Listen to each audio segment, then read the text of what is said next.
بسم اللہ الرحمن الرحیم۔ السلام علیکم۔ واقعہ سننے سے پہلے ہمارے چینل کو سبسکرائب کریں تاکہ اس طرح کے اسلامی واقعات آپ کو آئندہ بھی ملتے رہیں۔ ایک مہاجر اور ایک انصاری کی چوکی داری اور مہاجر کا نماز میں تیر کھانا۔ رسول اللہ صلی اللہ علیہ وآلہ وسلم ایک غزوہ سے واپس تشریف لا رہے تھے۔ شب کو ایک جگہ قیام فرمایا اور ارشاد فرمایا کہ آج شب کو حفاظت اور چوکی دارہ کون کرے گا؟ ایک مہاجری اور ایک انصاری حضرت عمار بن یاسر رضی اللہ عنہ اور حضرت عباد بن بشر رضی اللہ عنہ نے عرض کیا کہ ہم دونوں کریں گے۔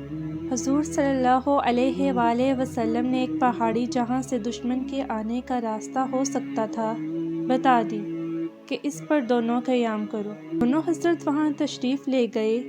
وہاں جا کر انصاری نے مہاجری سے کہا کہ رات کو 2 حصوں میں تقسیم کر لیتے ہیں۔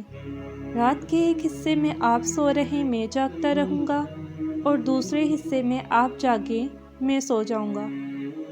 اس طرح دونوں کے تمام رات جاگنے میں یہ بھی ممکن ہے کہ کسی وقت نیند کا غلبہ ہو جائے اور دونوں کی آنکھ لگ جائے۔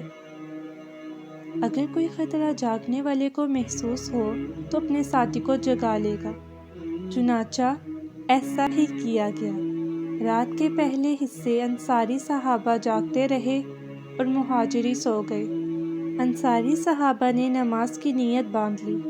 جب وہ نماز پڑھ رہے تھے تو دشمن کی جانب سے ایک شخص آیا اور دور کھڑے ہوئے شخص کو دیکھ کر تیر مارا، اور جب کوئی حرکت نہ ہوئی تو دوسرا اور پھر اسی طرح تیسرا تیر مارا، اور ہر تیر ان کے بدن میں گھستا رہا، اور یہ ہاتھ سے اس کو بدن سے نکال کر پھینکتے رہے۔ اس کے بعد اطمینان سے رکوع کیا، سجدہ کیا۔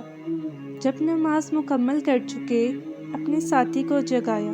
جب تیر مارنے والے شخص نے ایک کی جگہ 2 کو دیکھا تو وہ ڈر کر بھاگ گیا کہ پتہ نہیں اور کتنے ہوں گے، مگر جب ساتھی صحابہ نے اٹھ کر دیکھا کہ انصاری صحابہ کے بدن سے 3 جگہ سے خون ہی خون بہہ رہا تھا، مہاجری صحابہ نے فرمایا سبحان اللہ، تم نے مجھے پہلے کیوں نہیں جگایا؟ ساری صحابہ نے فرمایا کہ میں نے نماز میں سورہ کہف شروع کر رکھی تھی، میرا دل نہ چاہا کہ اس کو ختم کرنے سے پہلے رکوع کروں۔ اب بھی مجھے اس بات کا اندیشہ ہوا کہ ایسا نہ ہو کہ میں بار بار تیر لگنے سے مر جاؤں اور حضور صلی اللہ علیہ وآلہ وسلم نے جو حفاظت کی خدمت سپرد کر رکھی ہے وہ فوت ہو جائے۔